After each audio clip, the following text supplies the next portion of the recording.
রাকিব তার বন্ধু সামিরের সাথে রাস্তা দিয়ে যাবার সময় একজন তৃতীয় লিঙ্গের মানুষকে দেখে হেসে ওঠে এবং সাথে তালি বাজিয়ে বলতে থাকে, আয় হায়, কে যাচ্ছে দেখো, একটু তালি বাজানো হয়ে যাক। এই বলে রাকিব নিজেই তালি বাজানো শুরু করে। কি রে, আমাদের একটু তালি বাজানো শেখাবি?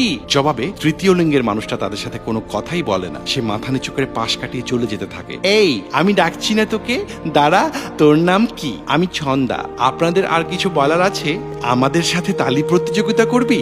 যদি তুই জিতে যাস তবে আমি 1 ঘন্টার জন্য শাড়ি পরে ঘুরবো, আর আমি জিতে গেলে তুই ন্যাংটা হয়ে ঘুরবি, কারণ তোদের তো আবার বিশেষ মান সম্মান নেই। আপনি একজন হিজড়ার সাথে তালির প্রতিযোগিতার কথা বলছেন?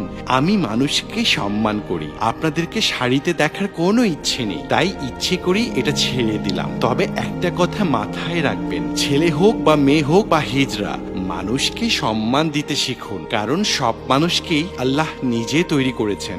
মানুষ কেমন হয় সেটা তার যোগ্যতাতেই প্রমাণ হয়, তার লিঙ্গতে নয়। প্রচন্ড কষ্ট নিয়ে ছন্দা ওদেরকে পাশ কাটিয়ে চলে যায়, কিন্তু পেছনে তারা দুজনেই তখনও ছন্দার লিঙ্গ নিয়ে তামাশা করতে ব্যস্ত। বিকেলবেলা বাসায় বসে রাকিব চা খাচ্ছিল, এমন সময় হাঁপাতে হাঁপাতে বাসায় ফেরে তার বোন রাশা। বোনকে এমন অবস্থায় দেখে রাকিব ঘাবড়ে যায়। কি হয়েছে রাশা তোর, এভাবে ভয় পাচ্ছিস কেন? রাশা তার ভাইয়ের হাত জড়িয়ে ধরে কান্না করে দেয়। ভাইয়া, আমি পড়তে যাচ্ছিলাম, নির্জন রাস্তায় একা পেয়ে একটা বখাটে ছেলে আমাকে জোর করে তুলে নিয়ে যাচ্ছিল। আমি নিজেকে ছাড়ানোর অনেক চেষ্টা করেছিলাম, কিন্তু পারিনি ভাইয়া। বোনের কথা শুনে রাকিব হতভম্ব হয়ে যায়। ওই ছেলেটা যখন আমাকে তুলে নিয়ে যাচ্ছিল তখন একজন আমাকে বাঁচিয়ে নিয়েছে। কোথা থেকে জানি হঠাৎ করে এসে ছেলেটার মাথায় আর চোখে কিল ঘুষি দিয়ে একেবারে বেহাল দশা করে ফেলেছিল। কে সেই মহান মানুষটা? আমি তার সাথে দেখা করতে চাই। উনি আমাদের ড্রয়িং রুমে আছে ভাইয়া। উনি আমাকে বাসা পর্যন্ত এগিয়ে দিলেও বাসার ভেতরে আসতে চাচ্ছিলেন না। উনি বলছিলেন উনাকে দেখলে নাকি সবাই হাসাহাসি করবে। তারপরও আমি ওনাকে জোর করে বাসায় নিয়ে এসেছি। সে দ্রুত ড্রয়িং রুমে এসে দেখে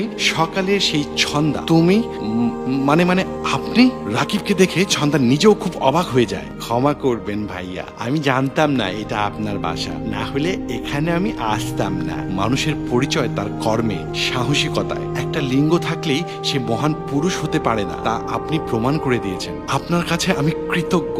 আমাকে সকালের আচরণের জন্য ক্ষমা করে দিন প্লিজ। আমি আমার ব্যবহারের জন্য অনুতপ্ত। ছন্দা সামান্য সন্তুষ্টির হাসির চেষ্টা করে। আপনি দয়া করে বসুন, আমাকে প্রায়শ্চিত্ত করার একটু সুযোগ দিন। কথা দিচ্ছি আর কোনোদিন কাউকে আমি অবজ্ঞা করে কথা বলবো না। আপনি জাত পাত লিঙ্গ ভুলেও আমার বোনকে যেভাবে রক্ষা করেছেন, সত্যি আপনার ব্যবহার আমাকে মহত্বের শিক্ষা দিয়েছে। পৃথিবীতে সব মানুষকেই মহান আল্লাহ সৃষ্টি করেছেন, তাই লিঙ্গ ভেদে কাউকে কখনো অবজ্ঞা করা উচিত নয়। মহান আল্লাহ আমাদের সবাইকে বিবেকবান ও ভালো মানুষ হওয়ার তৌফিক দান করুন, আমিন।